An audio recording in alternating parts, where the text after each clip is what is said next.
Bonjour tout le monde, j'espère que vous allez bien. Aujourd'hui on se retrouve pour discuter des erreurs maquillage à ne pas faire. Alors pourquoi j'ai décidé de faire cette vidéo aujourd'hui? Parce que j'ai reçu pas mal de mails et de messages sur Facebook et Instagram ces derniers temps où vous me demandez conseils sur les méthodes d'application, sur les techniques, etc. Parce que je sais que certaines d'entre vous rencontrent des difficultés au moment de l'application du make-up et je me suis dit qu'il était temps que je fasse cette vidéo tant connue dans le monde de YouTube, dans laquelle je me maquillais un côté du visage en faisant exprès de faire des erreurs. Sachez que c'est des erreurs que j'ai faites, hein. Et de l'autre côté, je vais réaliser un make-up normal. Je dis normal entre guillemets, ça va paraître peut-être beaucoup trop pour certaines, ou peut-être certaines vont dire mais là tu fais une erreur. Après c'est toujours pareil, le maquillage c'est selon chacun, ses goûts, ses envies, ses besoins. Voilà, je ne suis pas là pour vous dire ça c'est bien, ça c'est pas bien. Je suis là pour vous donner des conseils, des astuces, et pour vous montrer comment est-ce que moi je réalise mon maquillage. Donc si cette vidéo vous intéresse, restez branchés, je vais tout de suite passer à l'application du maquillage. Mais juste avant ça, comme toujours, si elle vous a plu et si vous avez passé un agréable petit moment en ma compagnie, pensez à la liker avant de partir. Et pensez à vous abonner à ma chaîne pour ne rien manquer de la suite des aventures YouTube. Je passe tout de suite au make-up. Je vais commencer par le maquillage des yeux. Alors vous êtes nombreuses à me demander pourquoi est-ce que je fais mes yeux avant mon teint. Tout simplement parce que je ne veux pas avoir des chutes sur mon teint quand je maquille mes yeux. Sachez que si vous avez des chutes de fard à paupières sur votre dessous d'œil quand vous avez fait votre teint, ça va avoir quand même tendance à plomber votre dessous d'œil. Et donc si je peux éviter de me rajouter une ombre ou quelque chose d'un petit peu foncé de ce côté-là, je vais le faire. Donc c'est pour ça que je commence toujours par mes yeux en premier, comme ça après je nettoie et après je fais mon teint et je n'ai aucun problème. Donc pour commencer, je vais appliquer une base de fard à paupières et pour ça je vais utiliser mon Paint Pot de chez MAC en teinte Soft Ocre. Donc un conseil que j'ai à vous donner, si vous avez des paupières avec des petits vaisseaux un petit peu rouges, moi c'est mon cas, je vais appliquer une base qui va en fait neutraliser ces petits vaisseaux. Elle est un petit peu teintée. Ça va faire comme si j'appliquais un petit peu d'anti-cerne ou un petit peu de correcteur sur ma paupière. Et ça va également permettre de faire ressortir les fards et de faire tenir le maquillage plus longtemps. Pour le fard à paupières, aujourd'hui je vais utiliser une palette de chez NYX que j'adore. Elle est merveilleuse cette palette. Donc c'est la Perfect Filter en teinte rustique antique. Et donc par-dessus ma base, je vais appliquer cette teinte ici. Cette étape-là, quand j'applique un fard couleur peau par-dessus ma base, ça va permettre d'unifier encore plus ma paupière et ça va permettre au fard que je vais appliquer par-dessus de s'estomper beaucoup plus facilement. Donc je pense que déjà là, vous pouvez voir la différence entre ma paupière qui est unifiée et la paupière sur laquelle j'ai rien appliqué, où on voit des petites rougeurs et des petits vaisseaux. Pour l'application du fard à paupières, ce que je vous conseille, c'est toujours d'y aller petit à petit, étape par étape, pour construire quelque chose de diffus et d'estompé. Si vous y allez trop fort d'un coup, si vous ne construisez pas votre maquillage, ça va être plus compliqué d'avoir, comme je vous dis, un résultat vraiment diffus et estompé. Donc par exemple, je vais prendre... qu'est-ce que je vais prendre? Je vais prendre cette teinte ici. Et je vais directement appliquer ça sur ma paupière. Et dans mon creux. Donc déjà, le fait que j'ai pas appliqué de base, sachez que j'ai un petit peu de mal à estomper le fard à paupières. Pourquoi? Parce que vu que j'ai hydraté ma peau avant, il y a un aspect un petit peu collant sur la paupière qui va accrocher le fard. Et ça me permet du coup de vous dire quelque chose que j'ai oublié de vous dire en tout début de vidéo, c'est que il faut absolument hydrater sa peau avant de se maquiller. J'en reviens à mon maquillage des yeux, je vais faire exprès de ne pas estomper en fait plus que ça la matière pour que vous puissiez voir par rapport à l'autre côté que l'estompage et avoir les bons pinceaux pour le faire, c'est très important pour réaliser un joli maquillage, en tout cas selon mon avis. Ce que je vais faire de l'autre côté, c'est que je vais commencer par prendre cette teinte qui est un petit peu plus foncée que la couleur de ma peau et je vais venir travailler ça dans mon creux de paupière. Je vais la remonter au-dessus et je vais estomper pour avoir vraiment un résultat diffus. Donc là j'utilise mon 217 de chez MAC, je fais des petits mouvements de va-et-vient. Je fais des petits mouvements circulaires parce que je veux vraiment diffuser la matière. Je prends ensuite cette teinte. Sachez que je viens toujours tapoter mon pinceau pour enlever l'excédent de produit. Comme ça, c'est plus facile à construire. Vaut mieux y aller petit à petit que de trop en mettre d'un coup et de passer 4 heures à estomper. Donc là, je viens de nouveau intensifier mon creux de paupière, mais de manière beaucoup plus précise. Je ne remonte pas autant qu'avec la première teinte. Et j'estompe à nouveau, jusqu'à obtenir le résultat le plus diffus possible. Alors après, si vous avez vraiment envie de réaliser un make-up hyper marqué, ça existe aussi, hein, ça se fait, j'en vois beaucoup passer sur Instagram, c'est un petit peu, je sais pas si c'est la mode en ce moment, mais voilà, il y a certains make-up où il n'y a absolument pas d'estompage, etc., mais c'est fait c'est fait exprès, c'est un petit peu plus artistique, on va dire. Mais si vous voulez un résultat fondu et un petit peu plus naturel, voilà, je vous conseille d'estomper. Et donc ensuite, je vais reprendre cette teinte ici. Je tapote l'excédent et je vais venir doucement, toujours en estompant, intensifier mon coin externe. Toujours en faisant ces petits mouvements circulaires. Quitte après à revenir chercher de la matière pour intensifier un peu plus. Et j'estompe. Et si jamais vous trouvez que c'est trop marqué au niveau de votre creux de paupière, vous pouvez très bien prendre un pinceau propre, reprendre cette couleur chair ici et venir travailler les bords pour fondre la transition ici. Je vais maintenant prendre cette teinte claire ici qui est irisée. Je tapote l'excédent de produit et je vais appliquer ça avec mon 232 de chez Zoeva. Je tapote la matière. Je ne remonte pas dans mon creux de paupière avec cette teinte irisée. Je longe mon creux de paupière et je rejoins mon coin externe. Et ensuite, je reprends cette teinte ici et je viens créer un petit peu une transition ici pour que le résultat soit, comme d'habitude, diffus et estompé.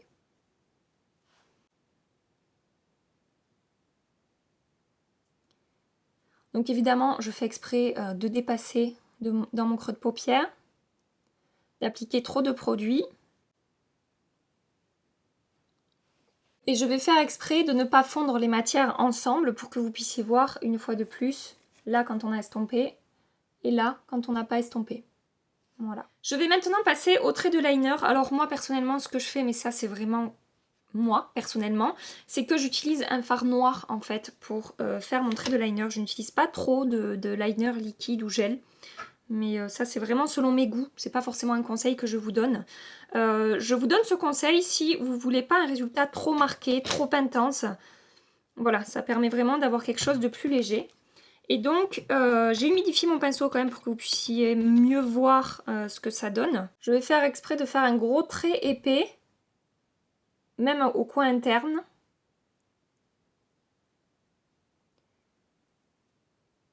Et de faire tomber un petit peu la queue de mon liner ici. Donc sachez que selon où vous allez placer la pointe de votre trait de liner, ça peut totalement faire tomber votre œil et plomber votre regard. Moi ce que j'aime bien faire, c'est que je me base sur ma ligne de cils inférieure et je trace en fait mon liner en continuité de cette ligne.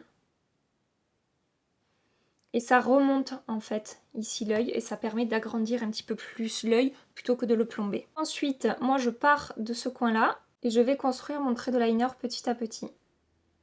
J'essaie de faire un trait très très fin au niveau du coin interne. Je ne fais pas un énorme trait. Et je vais commencer à épaissir mon trait à ce niveau-là. Je vais maintenant appliquer du mascara. Donc le souci avec le mascara, ce que j'ai pu voir souvent et ce que j'ai pu faire énormément quand j'étais au lycée, c'est de trop en appliquer, du coup de faire des paquets, d'avoir quelque chose de absolument pas naturel. Je sais pas si je vais y arriver avec ce mascara, il est tellement bien. Moi j'en applique 3 tonnes. Et voilà, faites attention à ne pas appliquer trop de mascara, faites attention à ne pas avoir un effet en fait pâte d'araignée ou pâte de mouche, je sais pas trop comment on dit. L'un ou l'autre, faites attention aux paquets, à retirer vos paquets. Faites attention aussi à l'orientation que vous allez donner à vos cils. Essayez plus de les ouvrir vers l'extérieur que de les ramener vers l'intérieur. Ça va changer la forme de votre œil et ça va pas forcément être très joli. Et donc de l'autre côté, quand je vais appliquer mon mascara, je vais faire en sorte de bien séparer mes cils, qu'il n'y ait pas de paquets. Je vais les étirer, comme je vous dis, vers l'extérieur. Et ce que je fais parfois quand j'ai le malheur d'avoir des cils qui se collent ensemble, je prends ma pince à épiler et je sépare mes cils. Je veux vraiment pas qu'ils soient collés, je veux avoir une ligne de cils qui est vraiment dense et étoffée. Et donc voilà pour le rendu sur les yeux avec le mascara. Je vais maintenant passer au teint. Donc comme je vous ai dit tout à l'heure, j'ai hydraté ma peau avant d'appliquer mon maquillage. Je vais maintenant appliquer une base. Donc pourquoi j'applique une base? Parce que j'ai la peau mixte, donc je vais avoir du sébum au cours de la journée qui va se produire sur ma zone T. Et j'ai les pores un petit peu marqués ici. Si vous avez une peau normale, si vous n'avez pas de soucis avec des pores, avec des rougeurs, avec des imperfections sur la peau, vous n'avez peut-être pas besoin d'appliquer de base. Par contre, si vous voulez diminuer l'apparence des pores, si vous voulez neutraliser des rougeurs, si vous voulez apporter un effet lisse à votre peau et prolonger peut-être la tenue de votre maquillage si vous avez une peau mixte ou si les fonds de teint ont tendance à vite bouger sur votre peau, je vous conseille vraiment d'appliquer une base. Donc là, j'utilise la base de chez Origins qui est la Original Skin. Pour ce qui est du fond de teint, évidemment, l'erreur de base que j'ai beaucoup vue et que je vois encore beaucoup, c'est d'appliquer un fond de teint trop foncé pour sa peau. Je ne sais pas comment ça va ressortir à la caméra ce fond de teint. J'espère que ça va se voir qu'il est trop foncé pour moi. Donc là c'est le faux filter de chez Huda Beauty. Et également, quelque chose que je vous conseille de faire, c'est que si vous avez des imperfections à camoufler, comme ce que j'ai moi beaucoup de ce côté, je vais vous montrer, plutôt que d'appliquer 3 tonnes de fond de teint couvrant pour tout camoufler, comme ce que je suis en train de faire, ce qui risque vraiment d'apporter l'effet masque au fond de teint, c'est d'appliquer une base de fond de teint. Vous pouvez même appliquer un fond de teint couvrant, hein, si vous avez des rougeurs, des imperfections, etc. Et une fois que vous avez votre base de fond de teint, venir corriger précisément vos imperfections. Donc le fait d'appliquer moins de fond de teint et de venir corriger précisément, ça va permettre à votre fond de teint d'avoir un rendu plus naturel et votre fond de teint va évoluer également beaucoup mieux dans la journée. Voilà, donc là j'ai fait exprès d'en appliquer 3 tonnes, ça a vraiment marqué mes pores. Ce qu'il faut faire aussi, quand on applique du fond de teint, c'est surtout pas s'arrêter ici, ça aussi c'est une erreur de base. Pensez toujours à descendre et à étirer la matière dans le cou, en particulier si le fond de teint n'est pas tout à fait de la couleur de votre peau. Il faut vraiment penser à fondre le fond de teint dans votre cou pour qu'il n'y ait pas de démarcation et donc pas d'effet masque comme je peux avoir là, vous le voyez, hein, la différence entre mon teint et mon cou. Donc quelque chose de très personnel, je préfère appliquer le fond de teint à l'éponge plutôt qu'au pinceau. Ça c'est pas forcément un conseil que je vous donne, là c'est vraiment selon ce que vous préférez. Sachez cependant que je vous conseille d'investir une fois de plus dans des bons outils. Alors il ne faut pas forcément dépenser des fortunes, vous avez les pinceaux Zoeva qui font de très bons pinceaux, les pinceaux Sigma aussi, celui dont je me sers souvent. Le Kabuki, le F80 de chez Sigma est excellent pour appliquer le fond de teint. Alors maintenant, une erreur qui a été faite par 2 copines à moi dans mon entourage, c'est de se servir du Beauty Blender ou de n'importe quelle éponge, là c'est l'éponge chez Morphe, sèche sans humidifier l'éponge au préalable. Et donc forcément, elle n'appréciait pas vraiment le résultat avec l'éponge jusqu'à ce que je finisse par comprendre qu'elle se servait de l'éponge sèche. Sachez qu'avec n'importe quel produit que vous allez utiliser avec votre éponge, il faut que votre éponge soit humidifiée. Sinon, de nouveau, vous allez avoir cet effet plâtre. Ça ne va pas bien diffuser la matière, ça va absorber toute la matière, vous allez avoir du mal à l'appliquer et le résultat va être beaucoup moins naturel. Donc là, j'ai appliqué beaucoup moins de produits de ce côté que de ce côté. J'ai également utilisé le fond de teint Huda Beauty, mais avec une teinte adaptée à ma carnation. Et j'ai vraiment étiré la matière. Donc j'ai une belle base, puisque le fond de teint est vraiment couvrant. Mais on voit encore certaines de mes imperfections. Cependant, j'ai beaucoup moins les pores marqués et j'ai beaucoup moins un effet masque. Là, ça vient déjà marquer mes ridules ici, etc. Et là, ça se fond très bien à la peau et le rendu est vraiment beaucoup plus joli. Je passe maintenant à l'anti-cerne. Alors là, c'est pareil. Personnellement, je vous conseille d'y aller petit à petit au niveau de la quantité que vous allez appliquer. Je vois souvent, en particulier les Américaines, qui appliquent 3 tonnes d'anti-cerne directement avec l'applicateur sur les yeux et qui après estompent. Moi, si je fais ça, mon dessous d'œil, déjà, il ressemble plus à rien. Et 1 heure après, c'est la catastrophe. Ce que je fais, moi, c'est que j'en applique sur ma main. Et ensuite, je viens l'appliquer toujours avec une éponge, mais c'est pareil, vous pouvez tout à fait appliquer avec un pinceau ou avec vos doigts. Le fond de teint aussi, d'ailleurs, vous pouvez l'appliquer avec vos doigts. Ça, c'est vraiment, voilà, c'est vraiment selon chacun, selon les préférences. Et donc, ce que je fais, c'est que j'applique de l'anti-cerne, toujours une teinte un peu plus claire que mon fond de teint. Il ne faut pas non plus que la différence soit énorme, sinon vous allez voir de l'autre côté, ça va ressembler à rien. Mais le fait d'appliquer un produit un petit peu plus clair sur les cernes, ça va venir réveiller le regard et neutraliser un petit peu ce côté foncé que je peux avoir sur mes cernes. Si vous avez les cernes marquées, ce que vous pouvez faire aussi, c'est appliquer un correcteur orange dessous qui va neutraliser encore plus cet effet bleu ou violet que va apporter votre cerne sous votre œil. Et après, appliquer un anti-cerne par-dessus. Donc là, j'utilise mon Shape Tape de chez Tarte. J'ai mélangé 2 teintes puisque je n'ai pas ma teinte idéale chez Tarte. La liste des produits sera en barre d'infos. De l'autre côté, je vais faire comme je vous ai dit. Je vais appliquer 3 tonnes d'anti-cerne. Beaucoup trop clair. Et je vais venir estomper ça avec mon éponge.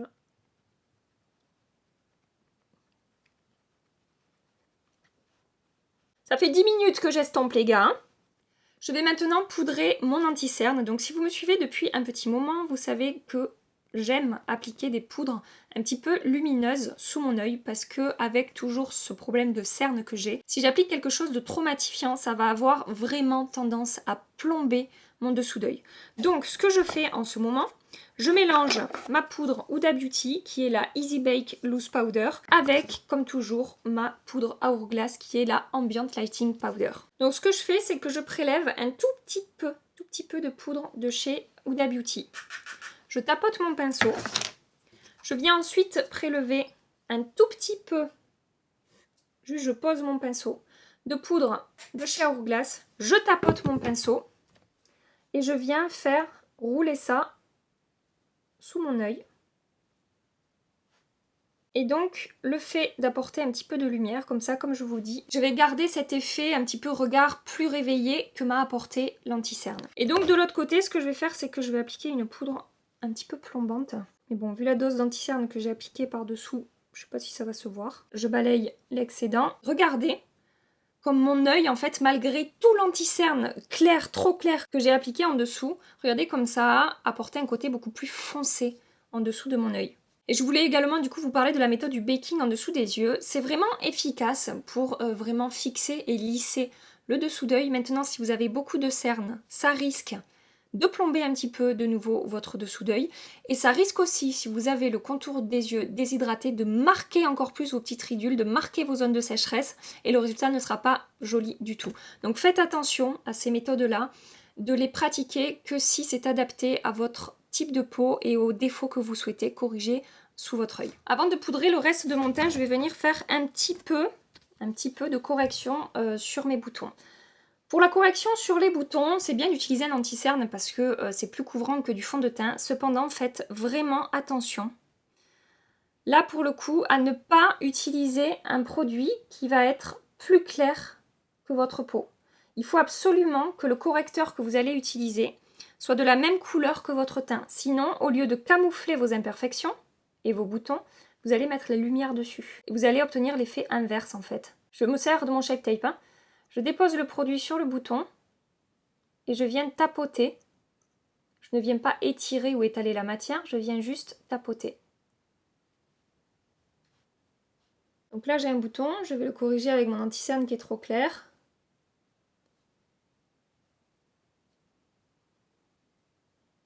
Comme je vous dis, ça va plus faire ressortir votre bouton qu'autre chose finalement.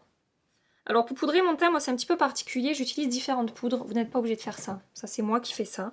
J'utilise une poudre qui va vraiment lisser mes pores de ce côté-là. Et pour ça j'utilise la Velvetizer de chez Urban Decay qui pour moi est la meilleure poudre pour faire ça. Mais qui par exemple n'est absolument pas bonne pour poudrer le contour des yeux puisque elle va plomber mon dessous d'œil. Même si elle lisse à la perfection, elle va plomber mon dessous d'œil. Donc je l'applique ici. Et un petit peu ici. Et sur le reste de mon visage, je vais utiliser une poudre qui ne va absolument pas plomber mon teint, qui va avoir un petit peu de lumière qui se dégage. Et pour ça, j'utilise en ce moment, par exemple, la poudre Easy Bake de chez Huda Beauty. Et toujours pareil, je tapote l'excédent de produit, j'essaie de ne pas appliquer trop de matière sur mon visage. Et de l'autre côté, ce que je fais, c'est que j'applique beaucoup de poudre. Le fait d'appliquer beaucoup de fond de teint, beaucoup d'anti-cerne, beaucoup de poudre. Alors peut-être sur la première heure, vous allez trouver ça joli, vous allez avoir un teint de poupée. Mais ça va pas très bien évoluer dans la journée. Là j'ai un effet sec sur le visage parce que j'ai appliqué beaucoup de poudre. J'ai les petites ridules qui sont marquées ici. J'ai déjà un effet cakey de ce côté-là. Enfin voilà, c'est pas une méthode qui marche. Pourtant j'ai utilisé les mêmes produits de l'autre côté en ayant la main beaucoup plus légère, etc. Et le rendu est vraiment différent. Je n'ai pas d'effet cakey, j'ai la peau qui est lissée et un rendu assez naturel. Et c'est, je trouve, visuellement, même si on voit un petit peu mes imperfections ou quoi, beaucoup plus joli au final que ce côté. Je passe maintenant au bronzer. Pour ça, je vais utiliser ma petite palette de chez Dior. Il s'agit de la Dior Backstage Contour Palette. Donc, de ce côté-là, évidemment, je vais utiliser un bronzer trop foncé pour moi. L'outil pour appliquer le bronzer, je trouve ça aussi hyper important d'avoir un bon outil. C'est-à-dire que là, le pinceau est bon, mais je trouve qu'il est beaucoup trop dense pour appliquer du bronzer. Donc, la matière se diffuse bien, mais le rendu n'est pas naturel et c'est beaucoup trop marqué selon moi. Voilà. Voilà. De l'autre côté, je vais appliquer cette teinte ici et je vais prendre un pinceau beaucoup moins dense, beaucoup plus fluffy qui va diffuser la matière de manière beaucoup plus naturelle. Il s'agit du Blush Brush de chez Real Techniques. Donc c'est pareil, j'y vais petit à petit. Je tapote l'excédent de produit, quitte à y revenir pour construire quelque chose de plus diffus et de plus naturel. Mais je vous conseille vraiment pour le bronzer d'y aller petit à petit. N'hésitez pas également à descendre un petit peu le bronzer dans votre cou pour qu'il n'y ait pas trop de démarcation entre votre cou et votre visage. Et donc là, j'ai réchauffé mon teint, comme vous pouvez le voir, mais de manière beaucoup plus légère et le rendu est beaucoup plus naturel. Après, moi, le bronzer, vraiment, j'y vais très légèrement. Vous pouvez quand même en appliquer un petit peu plus que ce que j'ai appliqué là. De toute façon, comme je vous ai dit au début de la vidéo, chacun fait ce qu'il veut. Pour ce qui est du blush, c'est exactement la même chose. Je vous conseille d'avoir les bons outils. Personnellement, je raffole de ce pinceau-là. C'est un pinceau de chez Morphe. Il coûte vraiment pas très cher. Il s'agit du M500. Chez MAC, vous en avez un également qui est le 137. Ça se ressemble fortement. Et donc, je vais utiliser ma palette de chez Tarte, qui est la Blush Bazar Palette Volume 2. J'adore cette palette. Et donc, on va avoir exactement la même démarche, c'est-à-dire que si vous n'utilisez pas le bon pinceau, on va par exemple prendre un pinceau qui va être très dense pour le blush, et je vais appliquer du blush. Donc, déjà, vous voyez que ça en applique trop d'un coup. Je trouve que le rendu n'est pas naturel, c'est vraiment très marqué. Et faites attention quand vous appliquez du blush à ne pas trop revenir à l'intérieur du visage. Essayez d'appliquer du blush vraiment sur vos pommettes. Hein. Vous pouvez sourire un petit peu, mais alors ça c'est pareil. La technique du sourire, ça peut être délicat parce que quand vous souriez, vos pommettes montent. Donc vous appliquez du blush sur vos pommettes. Mais quand vous arrêtez de sourire, vos pommettes redescendent. Et ça peut avoir tendance, selon la forme de votre visage, si vous faites cette technique du sourire, à finalement faire un effet tombant par rapport à votre blush, ce qui ne va pas forcément être très joli. Et donc pour l'autre côté, je vais utiliser la même couleur, mais je vais utiliser mon pinceau de chez Morphe, et c'est pareil, c'est-à-dire je prélève de la matière, je tapote le pinceau sur mon poignet, et ensuite je viens appliquer mon blush petit à petit. Je vais construire en fait l'intensité que je vais avoir au niveau de mes joues. Voilà. Maintenant pour l'highlighter, je vais utiliser mon petit highlighter Opal de chez Becca qui est le Shimmering Skin Perfector, qui sont d'excellents highlighters. Moi je l'ai en format voyage. Et donc l'highlighter c'est pareil. Selon les outils que vous allez utiliser, vous allez avoir un plus ou moins joli résultat. Donc là je vais utiliser de nouveau un pinceau beaucoup trop dense qui va déposer trop de matière. Je vais appliquer ça ici. Et encore cet highlighter est tellement beau que c'est dur de se rater avec. Donc sachez que si vous appliquez trop d'highlighter, bon déjà le rendu ne va pas être très naturel. Et ce qui se passe aussi, c'est que si vous appliquez trop de produits, ça va amplifier un petit peu la texture de votre peau. Malheureusement, on rencontre souvent ce souci-là avec les highlighters. Donc je vous conseille vraiment d'y aller petit à petit, d'avoir la main légère. Ce qu'il faut faire attention aussi, c'est de ne pas trop redescendre ici. Il faut rester vraiment sur le haut de la pommette et on peut en appliquer un petit peu sur l'arcade sourcilière et rejoindre en faisant un C en fait ici. Mais si vous en appliquez trop, ça va vraiment pas être joli. Vous pouvez en appliquer un petit peu sur le nez, mais très légèrement. Alors sachez également que ce qui se fait beaucoup, c'est d'appliquer de l'highlighter sur le bout du nez. En fait, l'highlighter, ça va attirer la lumière et donc ça va faire ressortir certaines zones. Donc si vous appliquez de l'highlighter au bout de votre nez, ça va attirer le regard sur le bout de votre nez. Donc tout dépend si vous voulez attirer l'attention sur cette zone-là ou pas. Si vous n'avez aucun souci avec votre nez, vous pouvez très bien appliquer l'highlighter au bout. Si la forme de votre nez ne vous déplaît ou que vous ne voulez pas forcément attirer l'attention sur votre nez, je vous conseille de ne pas appliquer d'highlighter au bout de votre nez. Vous pouvez très bien appliquer sur l'arête ici et vous arrêter à ce niveau-là pour, je vous dis, pas mettre l'emphase sur cette zone-là. Et de l'autre côté, donc je vais utiliser un pinceau de chez Makeup Forever qui est le Wavy. Il est beaucoup plus fluffy et moins dense que le pinceau que j'ai utilisé tout à l'heure. Et je vais venir appliquer l'highlighter de ce côté-là. Je vais fondre la matière petit à petit, quitte à y revenir, toujours pareil, il n'y a aucun souci pour ça. Et du coup, j'ai un rendu beaucoup plus naturel et beaucoup plus fondu que de ce côté-là. Je vais maintenant terminer mon maquillage des yeux et sachez qu'il y a une erreur moi que j'ai fait pendant très longtemps. C'était d'appliquer beaucoup de noir le long de mon ras de cils inférieur ici. Je pensais vraiment que ça avait un effet, comment dire, que ça allait agrandir mon regard. Et en fait, au contraire, le fait d'appliquer du noir comme ça en dessous, ça va avoir plutôt tendance à fermer mon œil et à apporter un côté un petit peu tombant à la paupière. Et c'est absolument pas ce que je recherche.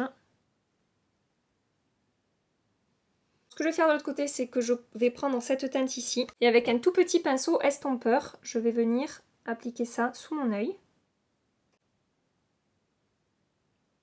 Je prends cette teinte ici et toujours avec le même pinceau, je vais venir appliquer ça le long de mon ras de cils inférieur, mais plutôt du côté externe de mon œil. Je prends la teinte irisée ici et je vais appliquer une touche de lumière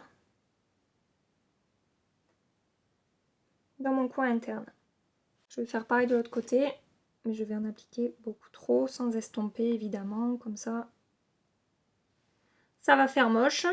Donc toujours pareil, pensez à bien diffuser la matière, à bien estomper, qu'il n'y ait pas trop de démarcation au niveau des rebords. Pour le mascara au ras de cils inférieur, sachez que j'utilise un mascara qui est quasiment totalement sec. Ce mascara Dior, ça fait des lustres que je l'ai. Il reste un tout petit peu de produit dedans. Pas assez pour maquiller ma ligne de cils supérieure, mais par contre pour mon ras de cils inférieur, il dépose pile poil ce qu'il faut de matière. Donc ça va marquer un petit peu mes cils, mais ça va être vraiment naturel.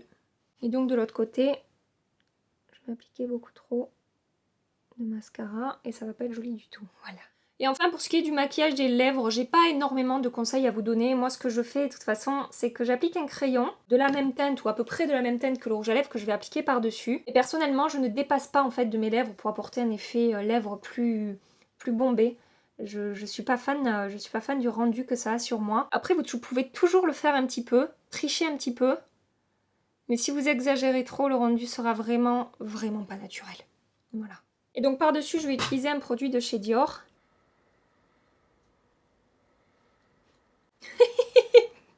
J'ai à peine un petit peu exagéré, hein. À peine un petit peu. Ce que je vous conseille aussi d'éviter quand vous maquillez vos lèvres, c'est de faire votre contour des lèvres avec un crayon beaucoup plus foncé que votre rouge à lèvres. Ça se fait de faire le contour avec un crayon plus foncé, mais il ne faut pas que la démarcation soit énorme parce que le rendu va pas être très joli après du coup. Donc voilà le côté où j'ai fait exprès d'accentuer les erreurs. Et de ce côté, ma routine habituelle et la manière dont moi j'applique mes produits. Je veux encore ajouter une chose, c'est qu'il faut absolument choisir des produits en fonction de son type de peau. Si vous avez la peau sèche et que vous choisissez un fond de teint trop matifiant, ça risque d'amplifier vos zones de sécheresse, de marquer vos ridules, ça ne va pas être joli. Si vous avez la peau grasse et que vous choisissez un fond de teint trop hydratant, trop lumineux, le fond de teint va très mal évoluer dans la journée, vous allez avoir l'effet inverse de ce que vous aimeriez avoir sur votre peau. Donc vraiment, ciblez votre type de peau et adaptez votre routine soin en fonction de votre type de peau et adaptez vos produits surtout en fonction de votre peau. Par exemple, si vous avez la peau sèche, vous n'êtes pas obligé de poudrer votre fond de teint comme je le fais. Si vous avez la peau plus grasse que moi, vous utiliserez sûrement des poudres plus matifiantes sur tout le visage. J'insiste également sur le fait, mais ça j'ai pas mal insisté pendant la vidéo, d'estomper, que ce soit pour les yeux, que ce soit pour le teint, toujours estomper au maximum pour pas avoir quelque chose de trop marqué, avoir quelque chose de plus diffus, de plus naturel, de plus estompé, qui se font mieux à la peau. Choisir les bons outils, c'est primordial, je pense que c'est la base d'un beau maquillage, c'est d'avoir les bons outils qui vont également bien diffuser et bien estomper la matière. Et c'est toujours mieux, je trouve, d'y aller graduellement, d'y aller petit à petit, plutôt que d'appliquer trop de produits et après estomper et après se retrouver avec quelque chose de trop marqué ou qui va trop marquer la texture de la peau, etc. Ah oui, je voulais vous dire aussi, par rapport à mes sourcils, on va pas en parler dans cette vidéo parce que mes sourcils sont une erreur à eux-mêmes. Voilà, j'ai fait n'importe quoi quand j'étais adolescente, je vous en ai déjà parlé. Mes sourcils sont clairsemés, ont des gros trous, ne sont pas à la même hauteur, n'ont pas la même forme. J'essaie de récupérer ça comme je peux avec du maquillage, mais vu le rendu de mes sourcils que je ne trouve pas du tout naturel, je me vois mal vous donner des conseils là-dessus. Le seul conseil que je peux vous donner, c'est ne bousillez pas vos sourcils. Surtout pas. Gardez-les intenses, gardez-les fournis, retravaillez une ligne de cils, mais essayez de garder un rendu le plus naturel possible et ne faites pas comme moi. de trop en enlever et après de vous retrouver avec des sourcils qui font n'importe quoi et qui sont irrattrapables. Voilà. Je serais curieuse de savoir les erreurs que vous avez commises quand vous avez appris à vous maquiller. Moi, je vous ai dit, c'était trop de mascara, c'était du noir vraiment marqué comme ça sous mon œil et c'est évidemment mes sourcils, voilà, comme je vous ai dit. Donc n'hésitez pas à me partager vos petites expériences en commentaire et si vous estimez que j'ai oublié des choses ou si vous voulez mettre l'accent sur d'autres erreurs qui se font, que je n'ai peut-être pas évoquées dans cette vidéo, n'hésitez pas, voilà, n'hésitez pas à partager vos idées, vos envies, est-ce que vous avez envie de partager en commentaire. Je vais vous laisser maintenant avec le bonus et en attendant ma prochaine vidéo, je vous fais des milliards et des milliards de bisous. Mouah. Prenez soin de vous et à très bientôt. Bye bye.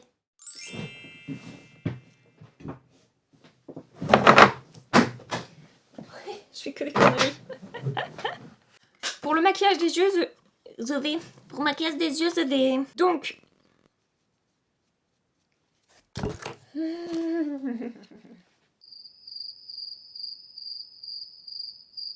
Bonjour tout le monde. Il y a un train qui passe. J'ai donc terminé. Et je m'en vais.